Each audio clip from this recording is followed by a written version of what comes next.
Today we're going to be learning all about comets. All information included in this presentation is from science.nasa.gov. First off, where do comets come from? Most comets come from the Kuiper Belt, a region beyond the orbit of Neptune. Comets come from this neighborhood usually take 200 years or less to make one orbit around the sun. These are called short period comets. Comets also come from their other hangout, the Oort cloud, a far, far distant cloud of comets that surrounds the solar system. Scientists think there could be 1 trillion comets orbiting way out there. One trip around the sun could take one of these comets 30 million years. They are called long period comets. What brings comets near Earth?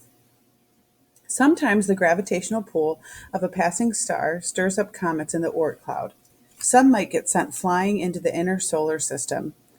Sometimes the gravitational pull of a planet can disturb comets in the Kuiper Belt and fling one headlong toward the sun.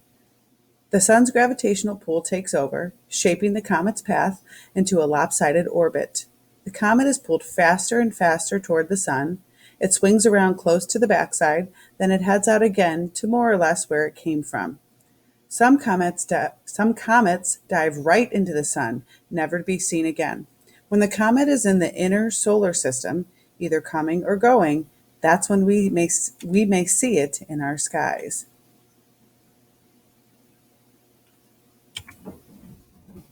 What makes comets look fuzzy? When they are at home in the Oort cloud or Kuiper belt, comets are just dull, dark chunks of ice, dust, and rock. In this state, they may not be much different from asteroids. But as comets get closer to the sun and begin to warm up, some of their materials start to boil off. This material forms a cloud around a nucleus. This cloud is called the coma and may be hundreds of thousands of miles across.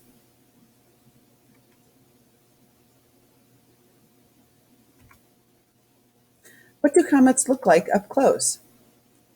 The nucleus, or solid part, of a comet is usually less than about 6 miles across, but may be as big as about 25 miles across. Recent space missions have given us some close-up views, so we don't have to guess what they look like anymore.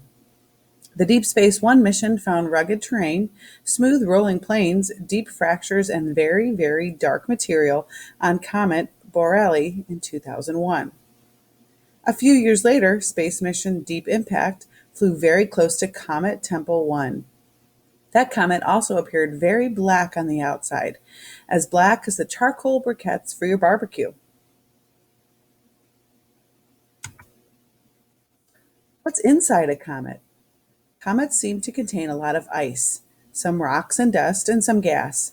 Deep Impact crashed a smart impactor into Comet Tempel 1 and studied the debris that spewed out. It found that the surface of the comet is very fragile and weak. Inside, it is spongy with lots of holes. It has ice beneath its surface. It contains material from outer, middle, and inner parts of the solar system. Other comets may be different. Why do comets have tails? Comet tails appear as the comet approaches the sun and can grow to be millions of miles long. The particles in the solar wind push the small dust particles in the coma into a long curved path. This tail is known as the dust tail. Another tail, the ion tail, is made up of electrically charged molecules of gas. The ion tail points directly away from the sun. If you want to learn more about comets, please go to the following website, https://science.nasa.gov.